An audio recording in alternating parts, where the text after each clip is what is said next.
welcome back to another episode of Toxic Mold Sucks Stories. We have heard from this couple before. They actually came on and shared their story of autism and awareness. And today, myself and co-host Emily Rochelle get to have you listen in as we talk about their mold journey, really what's happened, where they're at now, how it's impacted their family, their marriage, their life, and really how it's driven kind of a new passion as they move forward. So Chris and Christina, we are so excited. Thank you for coming back on and talking with us again. Thanks for having us. Good morning. How are you doing? Hey, Chris. Hey, Christina. Can you start by just telling everybody where your mold journey started? Sure.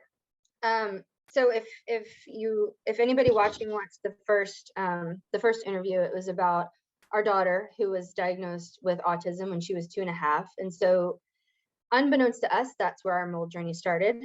We had moved into a new home. It's new to us. It was an old home. And soon after that, she was diagnosed with autism.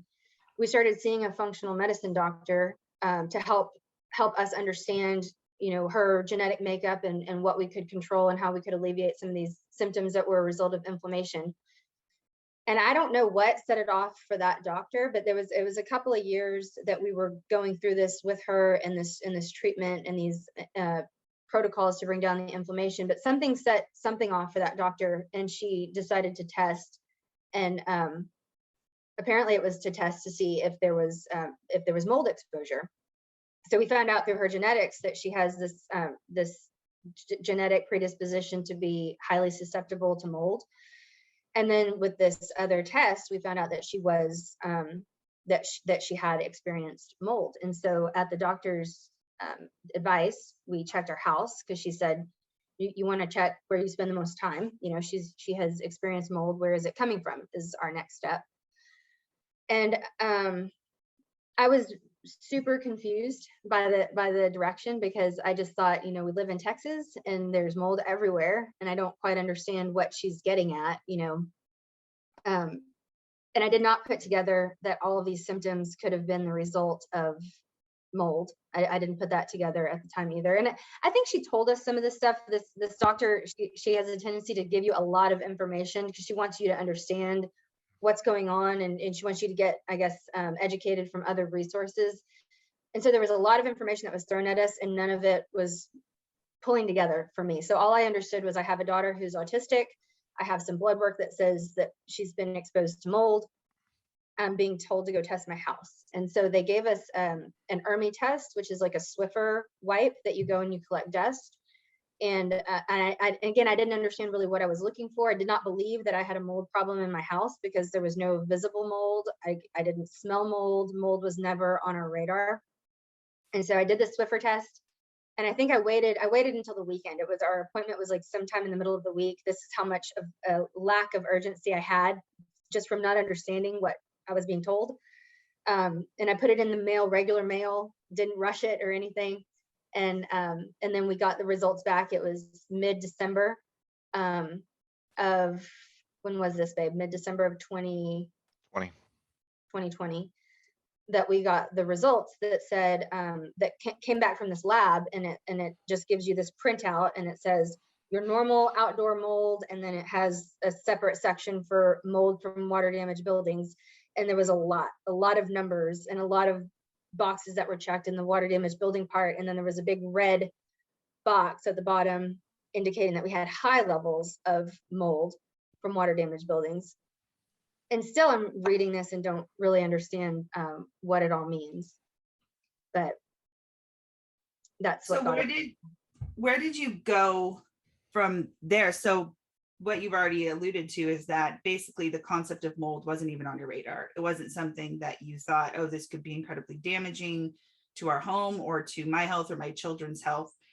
And I know you are somebody, if people at the end will let them know about where to follow you, but you are very big on research. And I love some of the books you just promoted. That was awesome. So where did you go from there to get to the point of going, I don't know about this, to, oh, this is actually something that's incredibly real? What process did you go through? Well, we tried to contact the doctor because we were like, what does this mean? But then of course she got the results as well. And so she sent us a message with some resources. And one of them was a consultant who helps people understand what are the next steps when you discover mold in your home. But all of the next steps were just so incredibly unbelievable that we were like, this can't be right. This can't be right, because what this consultant is telling us is that we're going to have to leave our home. We're going to have to throw away most of everything that we own. We're going to have to do this remediation. I mean, and again, we don't see anything. We're walking into our home every day and we're thinking, this is a safe place. This is a nice home in a great area. There's nothing wrong with where we live. There was not mold on the walls. There was nothing visible at all. So this is just a complete shift to our mindset and our safety. And so a lot of calls happened at the same time. And just to put that in perspective with a child on the spectrum, we hadn't been away from our house for more than 24 to 48 hours in 3 years because that didn't work. You couldn't leave. You couldn't stay somewhere else overnight because it was just horrible. Yeah, and so not change her routine, So that was like, what do you mean we've got to leave our house? No, this is not that serious. We can remediate this little moldy spot that we found in the closet. We can remediate that and stay here. We're going to be fine. Right. Because then we started, when we got these results, we were like, where is this mold? Where is it? Because we don't see it. And so we were looking in closets and we found a spot in the master closet, a small spot on the wall. And I was like, okay, there's some mold, but that can't be making her sick. That just that little piece. And now looking back, it makes sense because like Chris said, after we got the diagnosis, it was rare that we left the house, but then the symptoms were getting worse. Her experience with her symptoms that got her the autism diagnosis seemed to be exacerbated, not getting better. As much as we tried to keep her routine the same, but looking back, we were bringing her into the home that was causing all of her issues, and not leaving very much. So all of that made sense, but not at this time. We called the insurance company because I thought, okay, we're just going to have insurance cover this remediation. It'll be fine. Come to find out, insurance doesn't cover mold. There's no coverage for mold, particularly because we couldn't find an active leak. I guess if we had found an active leak, there would have been a couple of $1,000s worth of coverage, but there was no active leak. So we ended up calling. I had these ARMI results, and then I started calling mold inspectors because that's what the consultant told me the next step was. I needed to find a licensed mold inspector. And so I literally just pulled up this database of licensed mold inspectors and started calling people and explaining to them I have these ARMI results. And one after one, they're just dismissing me. They're like, oh, ARMI, that's not always accurate. You probably did it wrong. You don't really know what you're doing. And so we will have to come in and do our own assessment. And it's probably fine. People do the ARMI test wrong all the time. But then the doctor's telling me that the ARMI test is the best test to start with for people that have the genetic issue that we have. And our daughter ended up being diagnosed with chronic inflammatory response syndrome, CIRS, as a result of her genetic predisposition plus the exposure that she had to mold. So I'm telling people, I'm saying CIRS, I'm saying ARMI test, I'm using all these terms, and they're dismissing me, these mold inspectors that I talked to. And I finally found one that I was like, okay, come in and do some testing. And so they came in, did some testing, determined that the primary source of mold was in the HVAC unit, and told us that the unit was actually oversized for the home. And so for however long this unit had been in the home, and we didn't put it in, it was put in sometime before we bought the house. So it had been creating excess condensation, and that condensation blew off into the plenum where there's insulation. And so all the time that we'd been living in the home, the mold had been growing more and then blowing all over us and everything we owned in the house. So now we're starting to understand it was a hidden problem, as a problem that wasn't visible, that we couldn't see. And I started asking people that had been over to our house, I was like, does our house smell musty? Does it smell like mold? Do we just not smell it?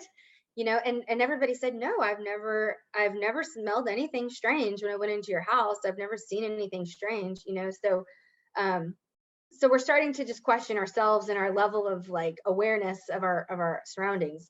But we found out insurance didn't cover it. Mold inspector said about $60,000 worth of remediation needed to happen to get rid of this mold, and told us we needed to go find a licensed remediation company. So the inspector comes in, does their assessment, writes a protocol, and tells you what you need to do to fix the mold, what you need to do to remediate the mold issue. Then you go hire a separate licensed remediation company. And ideally, these companies would not be affiliated or recommended. From one you would not want to hire a remediation company recommended by a mold inspector, because they're supposed to be independent. We've learned this after.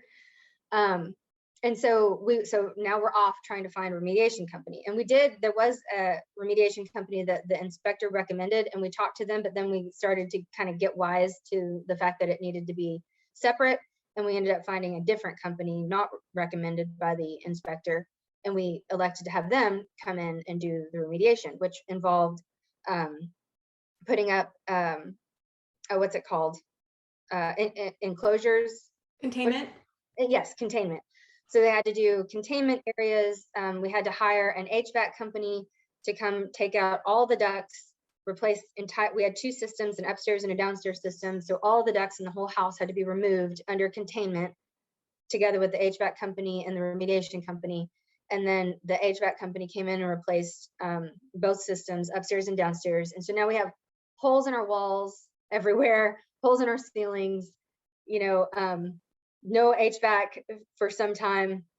And then they replaced it. And then there was all the cleaning that was associated that had to happen. So there's air scrubbers that are running, because once they start messing with the systems that have mold, all of that gets out, and you don't want to worsen your air quality in the course of a remediation. So that's part of the job of the remediation company, is to make sure that all of that is contained. And so we had to find this money, and we were trying to come up with the money by getting a construction loan. Of course, that takes a lot of time and a lot of effort and energy, and it just wasn't happening fast enough. There was like no movement, because the banks need something from the remediation company, and everybody's taking their time and have no sense of urgency. So I ended up just calling around to different banks, and I found a credit union who would give me $60,000 to do whatever I wanted with. And I got a line of credit for this in order to get the remediation going. And we were just absolutely, to go through all of that, to think, okay, I've got a solution, insurance. Okay, no, that's not a solution. Okay, I understand I've got this problem. And then you've got different people telling you different things. Doctor says, yes, it is a problem. Remediation company says, it's not that big of a problem. Inspector says, oh, I think I found the problem. We just didn't know who to trust or really what to do. And so we were just knowing that we had to move forward, but completely unsure of every single step along the way. So from there, after remediation, where did y'all go? Were y'all still in the house? No, we ended up, we had to move in with my parents. So once we found out, actually it was I skipped this big part. I went right into the remediation. But when we were in the moment where we were unsure of what to do, I believe that God opened many doors for us. And one of those doors was leading me to Emily. And I called, so through my chiropractor, she recommended I call a friend. I called her friend. Her friend was sick, and she said, you need to call my friend Emily. I didn't know who Emily was or what I was even asking of Emily, but I called her.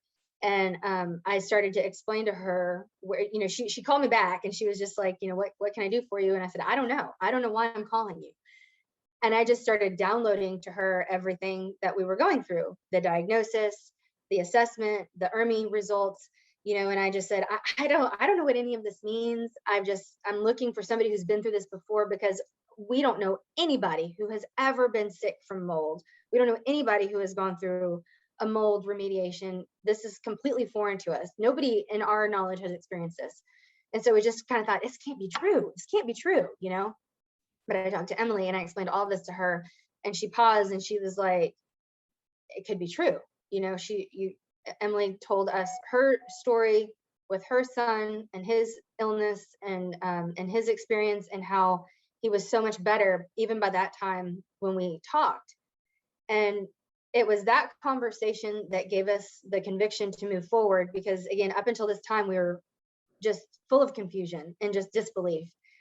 And Chris and I think we'll get into this, but our relationship was really strained, and we didn't agree on anything at all. We did not agree on, I mean, anything, like what was going to be eaten for dinner that day or where we were going to go to dinner. We didn't agree.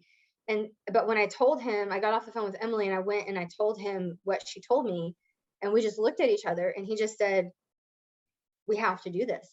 You know, it seems crazy and we have no idea what to expect, but we have to do this, you know. And I think, I mean, he might explain his thought process behind that. There was just, at that point, we had talked about, you know, we had talked about the different options in remediation. We had talked about, oh, this is our chance to rebuild the house and have an open concept and put some shiplap up, you know. But at that point, it was like, okay, let's throw away everything we own and move out and not really even know where we're going, and fix the house and get rid of it. Will it make our family, it's not going to make our family sicker. It's going to make us better. If that's it, if that's the, I'm not going to say cure, but if that's the cure, if that's what we need to do to feel better. And at that point, it wasn't even about getting along. We had no idea about like the ghost illness of mold or mold rage or any of that. We had no idea about that. And No, we we're just like, thought we hated each other. Like, yeah. we were like, we picked the wrong person to marry. You know, that's what that is. We didn't know we were sick, Chris and I. And so it was, you know, I was like, okay, we'll do it. I mean, like, let's go. There's no question. It's not going to get any worse. Mm-hmm. And I think I remember one conversation, because again, you know, this is high stress. All of this is high stress, which is how we've reconciled it all these years. You know, we're like, we've got constant headaches. We're always screaming and yelling at each other. You know, we don't feel good. We don't look good. Like, Physical none of this. symptoms. We have no desire towards each other. We were sleeping in separate rooms. He was snoring all the time, but I was just like, I don't care where you sleep. Like, I don't slept in the, like, don't touch me with your foot, you know. yeah, I slept in the baby's room. I slept in Elsa's bedroom on her floor while she was having problems at night. When Charlie was still sleeping in the bed I slept in Charlie's actual bed. Then when Charlie started sleeping in her bed, I slept on my couch in my office. And I think I slept in every room in the house other than the bedroom, except for the kitchen. I never slept in the kitchen. And I never went that far. But we were just biding our time. You know, we thought we've got a special needs kid, and it's easier for us to parent these children together than it is apart. And neither of us wanted to split time with the girls. And so we didn't remain married because we loved each other or we thought we should be married. It was all very much task oriented. You know, we were like, until they're 18, this is what we're going to do, because not only do I not have any desire for you, I have no desire for any man. Like, I don't want anybody, you know, and it's just easier for us to do this together. And I know that when we were going through the remediation, we even had conversations of, you know what, once we remediate and we get our certificate of no mold and we sell this house, maybe this is the time. Maybe that's the time that we just divorce, you know, because we're getting rid of our assets anyways. It might just be convenient, you know. Yeah. And because again, we didn't know we were sick. So based on the pictures we've seen floating around Instagram and Facebook, that is not the case right now. You guys are stinking cute together, and we want to hear about that and hear about where you're at today and where your relationship's at. But first, we need to take a quick pause and thank one of our corporate sponsors. We need to give a shout out to American Restoration. All American Restoration is operated by the Authority on Mold Remediation, Michael Rubino. Their process shows to be 3 times as thorough compared to the national standard of mold remediation and has a guaranteed success rate in improving conditions of a home beyond the standards of a normal ecology. They specialize in working with people who are immunocompromised or have acute and sustained reactions to mold exposure. So if you'd like to check them out, you can go online to All American Restoration and see what they're doing. So where are you guys at today? Yes. So from a relationship Yes. perspective, And your kids' health too. And when you got out, did y'all look up mold illness symptoms and start to put everything together and realize, I mean, obviously you realized you were sick, but did it start to make sense? everything started to make sense. Yes. After we got out, we were, I think the first book that I got was this mold illness surviving and thriving book. And that was at the recommendation of my doctor. It's based off of Shoemaker protocol, which is what she follows as well. And so I remember we were in the car and I'm just thumbing through and I'm reading it and I'm like, Chris, like constant headaches, we have that. And there's like, anger, and I definitely have that, and so we're starting to kind of see that some of this, the deterioration of our relationship was really the progression of mold illness. And so after when we got out, it was like the curtain kind of moved, the fog revealed it, the fog was lifted. And I remember the first time, I guess, that I laughed, and I used to laugh a lot and big, and I have so many pictures. I call it my ugly laugh, because it's like it is an ugly laugh, like a big laugh. And he would always make me laugh that way. Like he always made me laugh, like throw my head back and hit my head sometimes and laugh, just huge laugh. And I remember the first time I did that was when we were out, and he just stopped and he looked at me and he was like, you're laughing again. And I was like, I don't remember. I didn't know that I stopped laughing. And he was like, you haven't laughed in years. And so some of the, moments like that. And then just like me realizing that he's funny and attractive, and I like to be around him, and I love to hold his hand. And those things weren't visible to me in the moments that we were in mold. I just couldn't even think that way.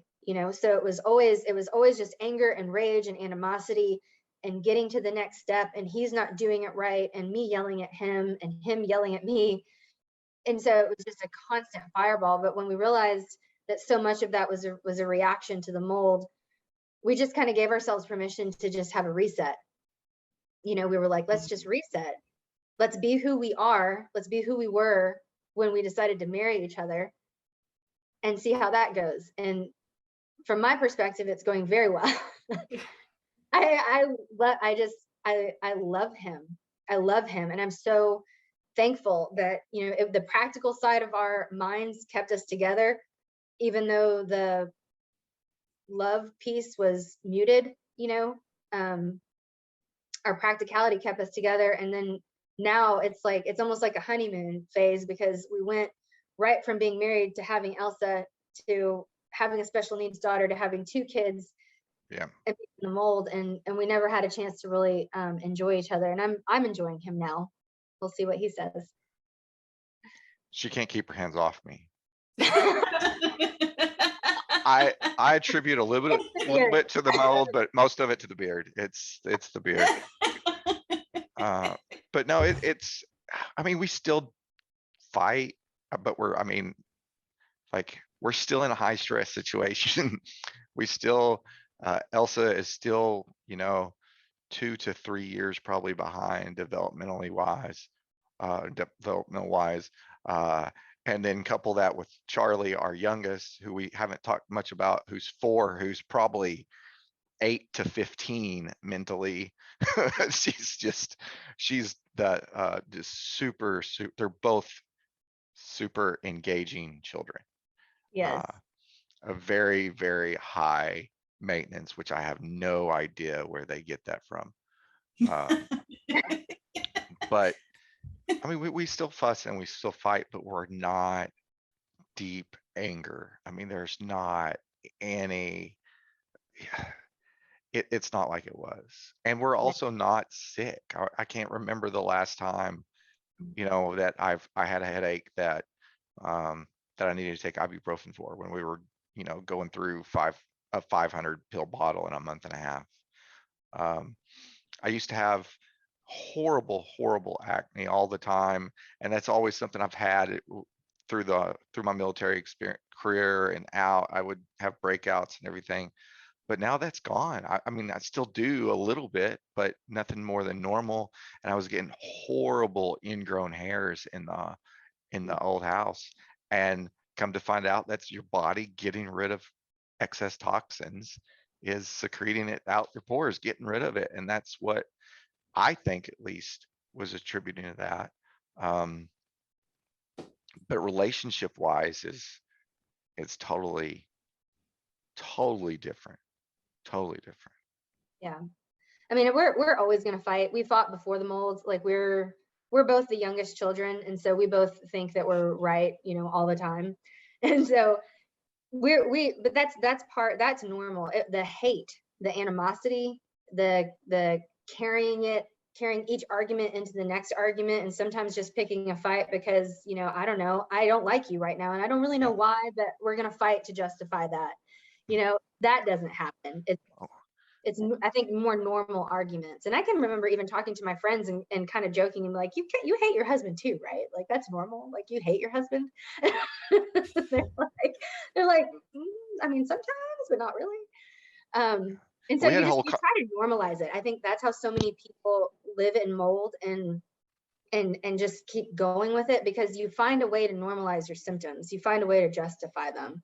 And it just doesn't have to be that way. And even with Elsa, you'd asked about Elsa, and Chris kind of alluded to it. She is a little bit behind developmentally, but the doctors have told us now that it's likely that she's lost her diagnosis. We haven't had her formally reevaluated, but she doesn't flap anymore. She used to stem. She doesn't flap her hands anymore.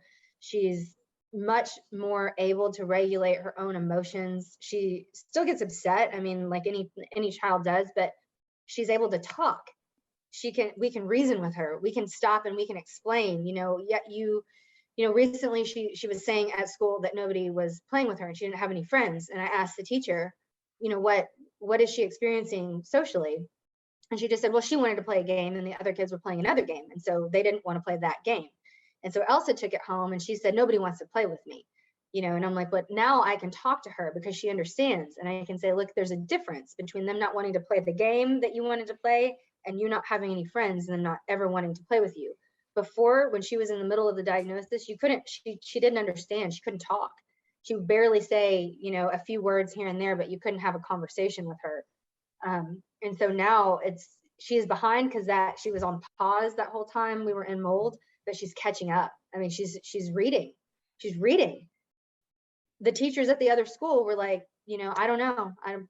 She can't retain information. She remembers everything. And it's just she is the child. She's the baby that I remember, the happy, joyful, bright sunshine baby that she was before she had the regression. She's back to that.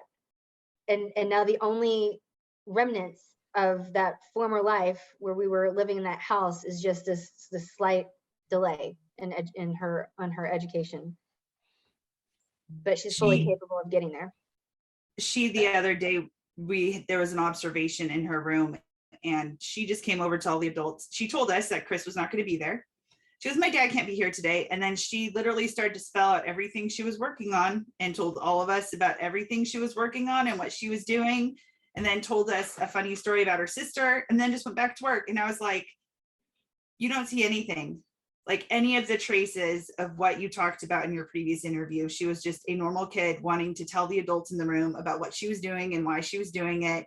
And I was like, don't cry. None of the other adults know why you're going to cry. Don't do it. But she was so stinking cute. And I was like, this is it. Like, this is the result of being out of that and your guys' hard work and your diligence in research and making sure you found answers. Like, credit to you guys, because that's exhausting and it's a lot of work, and you guys have done just an exceptional job of making sure your kids have healed.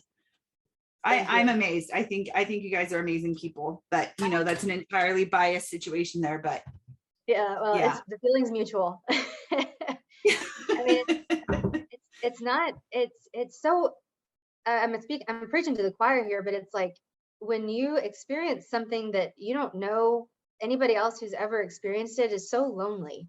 Yeah. Mhm. You know, it's so lonely and confusing, and you're worried about being taken advantage of because there are people that take advantage of people in these situations. And so it's scary, you know, and there's always fear in the unknown. But I heard this phrase at church on Sunday, there's a prophecy in your testimony. And that's why I think it's so important for Emily to have done what she did for a complete stranger. She gave us hope, you know. Yeah. It was in her testimony, it was the prophecy of what we could expect. And the same for all of us. It's so important, and it's such a service that y'all are doing, sharing the stories of people who've been through this, because it's not just our healing, you know, it helps us to heal, to tell the story, but even more so, I love that people are listening and they're learning and they're hearing, and they can have that same hope. You know, there is healing. You can heal. You just have to get out. You just have to get out of the mold. And it's not that easy, of course, but it is possible. And it's such a silent, it's such a silent tragedy, I guess is the right. It's not like a house fire where everybody knows your house burns down. Yeah. Or a hurricane where everyone around is affected the same way. Nobody knew. I mean, like, we're in our driveway throwing away everything we owned. And our neighbors are like, hey, what's going on? Oh, we're just getting rid of some stuff. Like, Yeah. what are you supposed to, like, I told the guys I worked with, I told everybody here, and you could tell they're like, Yeah. okay, what? That's a little weird, but all right, we'll support you 100%. What do you need? You know, even our family members didn't show up to help us, you know, do stuff because they're like, all right. Nobody understood. I mean, my parents helped. I mean, to be clear, they put a roof Yeah. over our head, you know, when we could have been For sure. homeless, nowhere to go. And they watched the girls while we had to go back into the moldy house every day and try to salvage what we could salvage. We literally had 2 20-yard dumpsters full of everything that we owned just thrown in the trash. Yeah, Everything that we had it's worked like, hard for, everything that we thought that we were tied to, those material possessions. You know, I mean, it's a real awakening. I think I still took like a dozen truckloads, like pickup truckloads of stuff to the dump. Yeah. I mean, just, all right, there's more stuff, throw it away, more stuff, throw it away, more stuff, throw it away. But I got my dinner sets. We were laughing about that. It's like it's a bizarre reaction when you go through things like that. You know, I was just like, throw away everything. I don't want anything. I need some underwear and I need some shoes and clothes for work. Like, that's all I need. I threw away everything else. Everything else. He kept like servingware for 20. Like, he was like, we must have our servingware. I was like, we have no place to live. Where are we going to entertain all these people? You know, he's like, I gotta have it. So we're like cleaning the platters, you know. It's a nice serving set. We can actually sit probably 16 people. Yeah. So when you know that's his optimism. He's the forever optimist. He's the one that always finds the rainbow when it's raining. So I think that was the rainbow coming out, and he was like, one day we will entertain 20. We will be ready. Yes. Yeah, but no, I think to it's hard for people to understand. I think people, had they understood what a tragedy we were going through, they would have been there. We didn't do a good job of explaining it because we couldn't talk without crying, and they had never seen anybody who had experienced it, so they didn't know how to show up. And truly, how can anybody help you throw away everything you own? I mean, how can anybody help you do that? You know, like that's a road where we felt that we were walking alone. I don't think we were ever alone in any of this. I think that God was with us the whole time, and he was definitely carrying us when we couldn't walk, and he was, you know, pointing us in the directions of the doors that we needed to open. But physically we felt alone, you know. You have since found a passion for like building homes and remediation, and you have learned a lot, right? So that, I hate that you were alone. I mean, we hate everybody we talk to, that's the biggest thing, but there's always something beautiful that we've realized comes out of it. So people come out with passions for different angles, different points of healing, and for you, building homes and remediation, if I'm correct. So what can you tell us? Can you give us a few nuggets there? Sure, yeah. So I have been so inspired to try to learn more about just building systems, because it's not only is there so much to know as a homeowner, as far as your responsibility to maintain these systems and maintain your home and go out and actively search for leaks and things like that. That's not something that was on our radar, you know, in the 2 homes that we had owned, you know, prior to this. And so I was, you know, fool me once, not again. So I developed a passion for just trying to learn about building systems and science, because our goal is to build a home. We've purchased land and we've been working with a builder and we've been designing. And I told them from the beginning, I said, I don't care about countertops and cabinets. I want to know about the building envelope. You know, I want to know about our insulation and how our insulation is going to work with our HVAC unit. And I want to know how are they designing the HVAC unit. And, you know, and a lot of the things that I've honed in on first were provided to me from Josh, Emily's husband.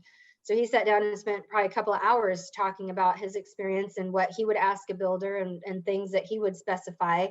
And that, you know, that brought an awareness to me. And so then I started going off and researching these things on my own so I can learn even more and have educated conversations with these builders when we were interviewing builders. And I've found just there's so many resources out there. You have to go dig for them, but there's really, really good resources and free resources. There's books that you can read. There's free guides online. There's websites. There's certifications that you can get. You don't have to be an architect. You don't have to be somebody that has this background. I certainly don't. But just from reading, from doing my own research, from walking around and observing builds in the community that we're living in, I'm able to, you know, I'm looking at some of these things that I'm reading about and I'm seeing, and I'm like, that's not right. I know what house wrap is supposed to do. It can't have a hole in it if it's performing correctly. You don't have to have a building science background to know that, but you can go out and you can research what some of these systems are supposed to do, have an understanding of the purpose, and then you'll be able to spot issues. So I've created a little forum where I'm sharing this information with people. And my whole goal is to just get them curious as well, because there's so many people that own homes and there's so few people that know this level of details. And maybe you don't have to know this level of details, but you do have to know how your systems are working. And you have to know enough to be able to question the people that you're hiring to try to give you assurance around these systems. Because Chris and I had every year, we had different licensed HVAC companies come out and do assessments on our HVAC units. Not a single person told us we had mold. Not a single person said anything about that. And we're not going up and looking inside the systems, you know, which is where the mold was. We're trusting the people that are licensed and supposed to be able to tell us that when they do their yearly assessment that there's a problem, you know. We had an AC company come in and install UV lights in the plenum because we at some point in that year time frame, we're like, okay, well, air quality in your house is very, very important. Let's put some UV lights in it just to kill that outside mold that might be in the system. They cut into the plenum and installed the lights, and there is no way they didn't see the mold. No, there's no way in there. Yeah. So that's what I've learned too, is no, you don't have to be an expert. You don't have to be a licensed professional, but you are your own best advocate. And so you have to be able to understand how these systems work and question these professionals. And one of the easiest litmus tests is if you start asking one of these professionals a question and they're dismissive or they're rude or they won't, you know, they won't give you information in a transparent way or in writing. That's the easiest way to know you're working with the wrong company, you know, because they will do that. People will unfortunately do that. And I don't think it's out of malice. I think it's just out of they need to get to the next customer and they need to make money. it's money making for them, but your health, your home is your own responsibility. And so that's what I'm doing with the Rebuilding Revival on Instagram. I'm just hoping to spark that curiosity to help share some of these resources that I've found, and just to help educate. Again, your testimony is the prophecy, and I want people to not be in the position that we were in of not knowing. I love all the information that you share on your Instagram page. Is that going to be the only platform that you're going to share the information on, or are you going to have another platform? And can you kind of tell people where to find you? Sure. Yeah. So right now I'm most active on Instagram. It's Rebuilding Revival on Instagram. It's also on Facebook, although I'm not quite sure I have the connection right. It doesn't seem like I'm posting correctly, but it's there. And then I have I did post a website, which we're going to have live eventually, where I'll be able to just kind of write some of the things that we've learned, and put some of the resources up there as well. So most of all of the links you can find on my Instagram. The blog just isn't live yet. So we've had some technical issues with Google and the domain name, so working it. Oh, really? Is that the problem? Yeah. Oh.